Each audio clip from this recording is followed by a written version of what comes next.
Welcome to MedTech Global Insights. Today we are demystifying a critical gateway to one of the fastest-growing healthcare markets in the Middle East, the United Arab Emirates. Specifically, we're focusing on a single document that can make or break your market entry strategy, the MOHAP classification letter.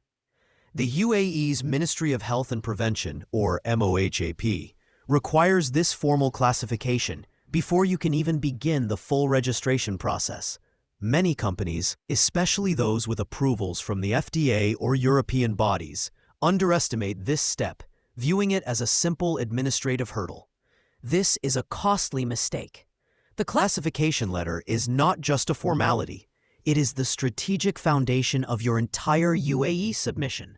It officially dictates your device's risk class, Class I, 2A, 2B, or 3, which in turn determines the required documentation, the submission pathway, the associated fees, and the overall timeline. A misstep here can lead to significant delays. For instance, consider a European company with a CE-marked cardiovascular stent, a Class 3 device. They assumed the UAE classification would be identical. However, during the review of their application, MOHAP's committee raised questions about a specific coating on the stent, which was not common in the UAE market. This triggered a demand for additional biocompatibility data specific to that coating, which the company had not prepared. This single detail, overlooked during the initial classification application, delayed their market entry by over 6 months as they scrambled to gather and submit the required evidence. This is not a rare scenario. We saw a case with an innovative software as a medical device, or SAMD, designed for remote patient monitoring. In the EU, it was classified as 2A, but MOHAP, being particularly cautious about digital health technologies and patient data security, classified it as 2B. This higher classification immediately changed the game. It mandated a more rigorous technical dossier, additional validation data, and a far more detailed review process than the manufacturer had budgeted for.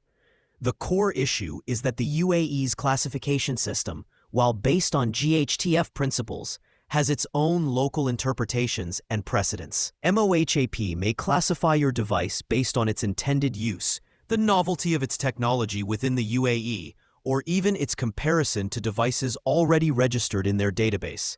Your application for the letter must be submitted by a licensed local entity, which is why having an experienced local partner is not just a convenience, it's a necessity. They can anticipate MOHAP's potential questions and ensure your submission frames the device in the most favorable and accurate light from the very beginning.